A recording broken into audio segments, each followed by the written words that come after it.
नमस्कार दोस्तों। एलडीए ने एक योजना निकाली है, इसका नाम आनंद नगर योजना है।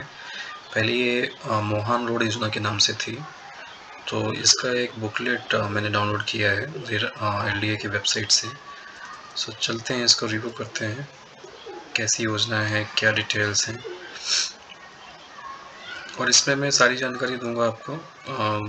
कब से चालू हो रहा है और कब तक चलेगा, एलिजिबिलिटी क्या है, और किस लोकेशन पे पड़ता है ये लखनऊ में, और कौन कौन से भूखंड हैं वहाँ पे, और अ, इस योजना का नाम क्या है, और कितना प्राइसिंग जाएगा इसमें, कितना तक प्राइसिंग उन्होंने रखा हुआ है, कितने प्रकार के भवन हैं, जैसे कि 450 गज का, 200 गज का, ऐसे करके 3-4 कैटेगरीज हैं, उनके बारे में भी विस्तार से डिस्कस करेंगे।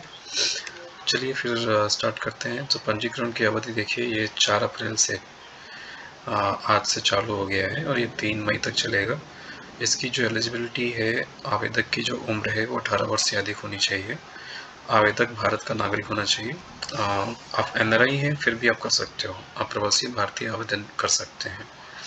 आवेदक और उसके परिवार का कोई जो मकान है वो नहीं होना चाहिए लखनऊ में, या फिर उत्तर प्रदेश के अन्य किसी नगर या शहरी क्षेत्र में एक से अधिक नहीं होना चाहिए। तो ये कंडीशन है, आप इस कंडीशन को प्लीज़ रिव्यू करिएगा और उसके बाद ही आगे प्रोसीड करिएगा। चलते हैं नेक्स्ट स्लाइड पे। यहाँ पे आप देखिए, इसके जो मानक हैं, इन्होंने 5 श्रेणी में डाला हुआ है। भूखंड की जो श्रेणी है 5 श्रेणी में है, A B C D E. और जो संख्या इन्होंने निकाली है, ए के अंतर्गत 19 है, बी के अंतर्गत ये 105 है, सी में ये 50 है 50, डी का 39 है और ई का 121 है। तो आपको 19 भूखंड मिलेंगे 450 वर्ग गज के, 105 भूखंड मिलेंगे आपको 288 गज के, 50 भूखंड आपको मिलेंगे 200 गज के, 39 भूखंड आपको मिलेंगे 162 गज के, और 121 प्लॉट्स मिलेंगे आपको 112.5 गज का। और प्राइसिंग देखिए, और प्राइसिंग की पूरी डिटेल यहाँ पे दी हुई है, आप पूरा देख सकते हो। टेबलर फॉर्मेट में पूरा फॉर्मेटिंग का डिटेल दिया हुआ है, और ये एलडीए की वेबसाइट से मैंने डाउनलोड किया है, तो पूरा ये ऑथेंटिक है, आप इसको रेफर कर सकते हो। पंजीकरण की जो धनराशि है 5% आपको पहले देना होगा। इसमें भी एक उन्होंने रियायत दिया हुआ है कि आप अगर किसी आरक्षण श्रेणी में आते हैं तो आपको 2.5% देना होगा, वो मैं आपको नेक्स्ट स्लाइड में दिखाऊंगा। इसके अलावा आपको 12% का फ्री होल्ड शुल्क देना पड़ेगा, ये इस प्राइसिंग के अलावा है, अतिरिक्त है ये। और देख सकते हो भूखंडों की संख्या बढ़ घट सकती है। और जो योजना का नाम है, यहाँ पे देखिए, यहाँ पे देखिए, ये इस योजना का नाम आदर्श खंड है। ये ध्यान रखिएगा, ये बहुत ही महत्वपूर्ण है, क्योंकि हमको आइडिया नहीं रहता है हम किस खंड में हमने अप्लाई किया है और कौन से खंड में हमको जाना चाहिए। अभी तो उन्होंने एक ही खंड में चालू किया हुआ है, बट आगे बहुत सारे खंडों में उनकी योजना आने वाली है। तो यहाँ पे अभी आदर्श खंड में चालू होने वाला है। ओके, चलते हैं नेक्स्ट विवरण पे। आवेदक द्वारा पंजीकरण धनराशि 5% जमा करनी होती है, लेकिन अगर आप आरक्षित वर्ग में हैं तो आपका जो धनराशि होगा वो 2.5% ही रहेगा। तो ये भी आपके लिए बेनिफिशियल है अगर आप आरक्षित वर्ग में आते हैं। तो आवंटन के पश्चात आप अगर इसको उसमें जाना चाहते हैं, किस्तों में जाना चाहते हैं, तो आपको 8 त्रैमासिक किस्तों में दे होगा ये। 9% ब्याज लगेगा इस पे। देय धनराशि की किस्तें जो हैं वो समय से जमा नहीं किया अगर आपने, तो आपको फिर 11% का चक्रवृद्धि ब्याज लगेगा। ये आपके लिए जुर्माना हो सकता है, दंड हो सकता है, ये फाइन लगेगा। और कॉर्नर संपत्ति पर ये 10% का चार्जेस एक्स्ट्रा है। पार्क फेसिंग में 5% है, और 18 मीटर रोड पे और अधिक चौड़ी रोड पे 10% का अतिरिक्त चार्जेस लगेगा। अब मान के चलो कि आपके प्लॉट में तीनों क्राइटेरिया मीट हो रहे हैं, तो आपका जो मूल्य रहेगा वो 20% एक्स्ट्रा आपको देना पड़ेगा। आपके बेस के टोटल अमाउंट पे आपको इतना चार्जेस एक्स्ट्रा देना पड़ेगा। चलते हैं नेक्स्ट पे। छूट, क्या छूट मिल रही है? ऑनलाइन आवंटन पत्र, अगर आप हस्ताक्षर होने की तिथि से, रजिस्ट्रेशन होने की तिथि से अगर आपका हो जाता है 60 दिन के अंदर, अगर आप अवशेष संपूर्ण धनराशि का 75% भी भुगतान करते हैं तो आपको 5% का छूट मिलेगा। तो ये आपके लिए बहुत अच्छी चीज़ है, इसको ध्यान रखिएगा। अगर मान के चलिए आवंटी आवेदक की अगर मृत्यु हो जाती है, बाई चांस कुछ इंसिडेंट हो गया फैमिली में आवंटी को आवेदक को, तो फिर वो उसके नॉमिनेशन जो रहेगा उत्तराधिकारी उसको नामांतरित कर दिया जाएगा भूखंड। ओके, चलते हैं नेक्स्ट पेज पे। अब देखिए आरक्षण की जो कैटेगरी है ये गवर्नमेंट के हिसाब से जो कैटेगरीज हैं उसी पे फॉलो करता है, कुछ भी चेंजेस नहीं है। अनुसूचित जाति का 28% है, अनुसूचित जनजाति का 2% है, पिछड़ा वर्ग का 27% है, विधायक का 5% है जिसमें सांसद और स्वतंत्रता संग्राम सेनानी भी आते हैं। सरकारी सेवकों सुरक्षा सेवाओं का इसमें 50 वर्ष की आयु अगर पूर्ण कर ली है तो उनका भी 5% का कोटा है।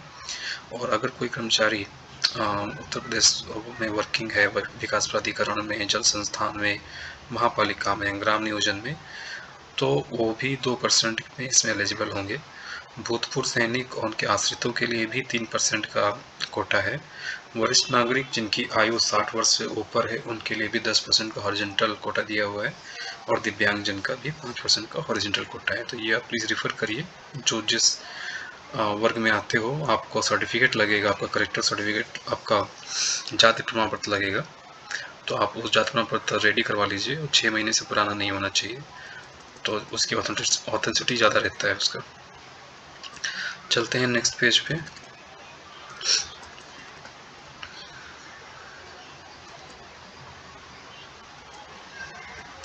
हाँ, ये जरूरी है, पंजीकरण का निरस्तीकरण एवं जमा धनराशि की वापसी।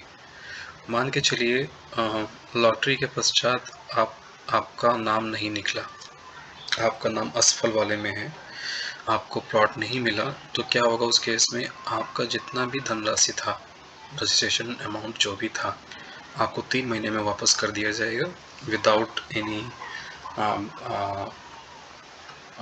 इंटरेस्ट। लेकिन अगर मान के चलो एलडीए डिले करता है, 3 महीने से ज़्यादा डिले करता है, तो एलडीए इसमें आपको 4% का इंटरेस्ट लगा के आपका रजिस्ट्रेशन अमाउंट वापस करेगा। दूसरा केस क्या हो सकता है? मान के चलिए आपका रजिस्ट्रेशन हो गया, आपका नाम भी आ गया प्लॉट में, बट कुछ दिन के बाद आपको लगता है कि नहीं, मुझे ज़रूरत नहीं है प्लॉट का, मुझे नहीं लेना है, और आप निरस्त कराना चाहते हो, तो उस केसेस में क्या होगा? आपका जो धनराशि है उसका 20% कट हो जाएगा जीएसटी काट कर, शेष धनराशि आपको बिना ब्याज के वापस कर दी जाएगी। तीसरा केस क्या हो सकता है? यदि आवंटी द्वारा तीनों किस्तें लगातार जमा नहीं की जाएंगी तो बिना किसी सूचना के आवंटन निरस्त कर दिया जाएगा। और उपरोक्त बिंदु 2, जो ये दूसरा बिंदु है, इसके अनुसार कटौती का बिना ब्याज धनराशि वापस कर दी जाएगी। तो ये ध्यान रखिएगा। और फिर लीगल डॉक्यूमेंट का तो पता रहता है सबको आजकल, तो आप लीगल डॉक्यूमेंट ही लगाइएगा, कोई भी चीज़ इलीगली मत करिएगा, नहीं तो फंस जाओगे। फ्री होल्ड का भी मैंने ऑलरेडी कवर कर दिया है, तो आपको 12% की दर से फ्री होल्ड देना पड़ेगा, और अगर आपका कॉर्नर पे है, 18 मीटर पे है, तो उसका अलग से आपको ब्याज देना पड़ेगा। ओके, अलग से उसका पैसा लगेगा। चलते हैं नेक्स्ट पे। जो कब्जा है, आवंटन तिथि के पश्चात भूखंड का मूल्य और अन्य मूल्यों का भुगतान करने के पश्चात निबंधन कर आवेदक को भूखंड का कब्जा रेरा द्वारा निर्धारित अवधि के अनुरूप दिया जाएगा। मान के चलो निबंधन, अनुबंधन इत्यादि में आने वाला समस्त व्यय जो भी वहाँ पे चार्जेस रहेगा वो हमको ही पे करना पड़ेगा, और जो आवेदक रहेगा उसको ही पे करना पड़ेगा। ओके, तो ये चीज़ ध्यान रखिएगा। और इसमें कर शुल्क जो है, इसमें मुझे एक चीज़ समझ में आई है जो मैं बताना चाहता हूँ यहाँ पे। मान के चलो आपको नगर निगम ने और नॉमिनेशन कर दिया, आपका रजिस्ट्रेशन हो गया, प्लॉट भी आपको मिल गया, बट आपने वहाँ पे निर्माण नहीं किया, भूखंड पे आपने निर्माण नहीं किया, तो फिर आपको 25 रुपये प्रति वर्ग मीटर वार्षिक की दर से आपको अनुरक्षण शुल्क देना होगा वहाँ पे।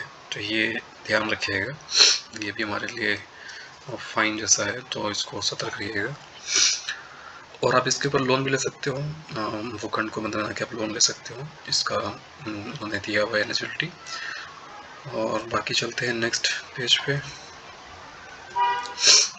ये मैंने बता ही दिया है, 4 अप्रैल यानी आज से चालू है और 3 मई तक चलेगा। ₹1100 का आपका ऑनलाइन भुगतान होगा, जहाँ से आप ये बुकलेट डाउनलोड कर सकते हो। वहाँ से मैंने भी किया है। आवेदकों की फ़ोटो, आधार कार्ड, पैन कार्ड, स्कैन, हस्ताक्षर, आरक्षण सीढ़ी का प्रमाण पत्र। ये जो प्रमाण पत्र है ये 6 महीने से पुराना नहीं होना चाहिए, ये ध्यान रखिएगा। पंजीकरण पुस्तिका में जो प्रारूप दिया गया है मैं अभी दिखाऊंगा, वो प्रारूप डाउनलोड करके आपको साइन करके नोटरी से ₹10 का करा के आपको वो लगाना होगा, डाउनलोड अपलोड करना होगा, तो वो भी ध्यान रखिएगा। चलता हूँ, मैं आपको दिखाता हूँ उसका क्या विवरण है। यहाँ पे ये जो फॉर्म है ये आप ऑनलाइन भरोगे, तो एक जस्ट सैंपल फॉर्म दिया हुआ है कि कैसे भरना है, क्या भरना है, तो आप देख सकते हो। योजना का नाम, उपयोजना का नाम, भुगतान पद्धति, भूखंड की श्रेणी, आवेदक का नाम, पिता पति का नाम, संयुक्त आवेदक का नाम, पिता पति का नाम, पत्र व्यवहार का पता, स्थायी पता। कोशिश करिएगा कि आपका जो करंट एड्रेस है आप वही मेंशन करें सब जगह पे, क्योंकि अगर कुछ भी नोटिफिकेशन जाएगा तो करंट एड्रेस पे जाएगा। पिन कोड, आयु, श्रेणी, आधार संख्या, व्यवसाय, अमाउंट, तो ये सारी डिटेल आपको फिल करना होगा यहाँ पे। उसके बाद ये जो एक फॉर्म है, मैं नीचे आएगा, हाँ ये वाला, ये जो फॉर्म है ये आपको डाउनलोड करना है। ये शपथ पत्र है, देखिए आप, ये शपथ पत्र है, ये शपथ पत्र है, ये आपको डाउनलोड करना होगा। और इसमें आपको ₹10 का जनरल स्टैम्प पे नोटरी करके प्रमाणित करना होगा, वही आप फिर अपलोड करोगे। ओके, अब चलते हैं लोकेशन के हिसाब से। अब देखिए, इसको मैं थोड़ा सा छोटा कर देता हूँ तो आपको क्लियर दिखेगा एग्जैक्टली कहाँ पे क्या लोकेशन है। हाँ देखिए, आगरा लखनऊ एक्सप्रेसवे का ये जो रोड निकल रहा है, एक देखिए इधर किसान पथ का रोड निकल रहा है, एक CCS एयरपोर्ट का रोड निकल रहा है, यहाँ पे कानपुर लखनऊ रोड है ये। और जो आनंद विहार की जो योजना है, अगर मैं मोटा मोटा बताऊं तो जो TS मिश्रा मेडिकल कॉलेज है आपका आदर्श खंड, उसके पास से ही चालू हो रहा है, स्टार्ट हो रहा है। Okay, TN Mishra medical college के आसपास से ही चालू हो रहा है आदर्श खंड, वहीं पे सबसे पहले प्लॉटिंग हो रही है। तो ये आपका लेआउट है। अगर मैं इसमें कुछ लैंडमार्क की बात करूं तो आप देख सकते हो, ये इसके लैंडमार्क हैं। CCS airport metro station 10 minute बता रहा है, आगरा एक्सप्रेसवे कनेक्टिविटी 10 मिनट है, देवपुर पारा ग्रुप हाउसिंग 10 मिनट, शहीद पथ का 15 मिनट, चिकित्सा विश्वविद्यालय 1 किलोमीटर, किसान पथ 2 kilometre, Alambagh bus stand 12 kilometre, Charbagh railway station 15 kilometre, Amausi railway station 5 minute का दिखा रहा है। तो ये यहाँ के कुछ लैंडमार्क हैं, आप देख सकते हो। उससे आप आइडिया लगा सकते हो कि आपको यहाँ पे इन्वेस्ट करना है कि नहीं करना है, या आप मोहनलालगंज का वेट करोगे, गोसाईगंज का वेट करोगे। उसके बारे में भी कोई जानकारी मिलेगी तो मैं ट्राई करूँगा अपलोड करने का। आनंद नगर योजना का देखिए, आनंद नगर योजना में जो भूखंड हैं यहाँ पे देखिए क्लियर व्यू है। पहला आकाश खंड है, दूसरा आलेख खंड, आशीष खंड, आभास खंड, आलोक खंड, आदर्श खंड, आदित्य खंड एंड आमोद खंड।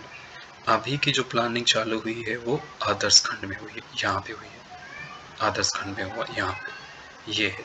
तो इस आदर्श खंड में प्लानिंग हुआ है। और यहाँ पे देखो ये TN मिश्रा मेडिकल कॉलेज के पास से में ही है। ओके, तो आप गूगल में आइडेंटिफाई कर लो किधर पड़ता है TS मेडिकल कॉलेज लखनऊ का, फिर वहाँ से आप आइडिया लगा सकते हो कि आपका प्लॉट कहाँ पे होगा, कहाँ पे आप लेना चाह रहे हो। तो यही डिटेल है। आप देखिए, कुछ अगर आपको क्वेरी है तो आप, इनका टोल फ्री नंबर है, मैंने भी ट्राई किया है, वर्किंग है। आपसे नाम पूछेंगे, आपका सिटी का नाम पूछेंगे, फिर आपको डिटेल जो आप है आप उनको पूछ सकते हो। 1800 तो ये नंबर है, आप इस पर कॉल कर सकते हैं सुबह 10 से शाम 6 बजे तक, सोमवार से शनिवार। तो आपको इस पर हेल्प मिल जाएगी। बाकी अगर कुछ क्वेरी हो तो बताइए, कमेंट पे से कमेंट करिए, मैं ट्राई करूँगा आंसर करने का। और प्लीज़ लाइक करिए, ये मेरा पहला वीडियो है, मैंने जस्ट स्टार्ट किया है, और मैं केवल ऑथेंटिक वीडियो ही लेके आऊँगा। प्लॉट्स के बारे में या कोई भी जानकारी हुई किसी भी सिटी के लिए तो वो लेके आऊँगा। तो प्लीज़ लाइक करिए और सब्सक्राइब करिए। Thank you so much, have a great day, bye bye.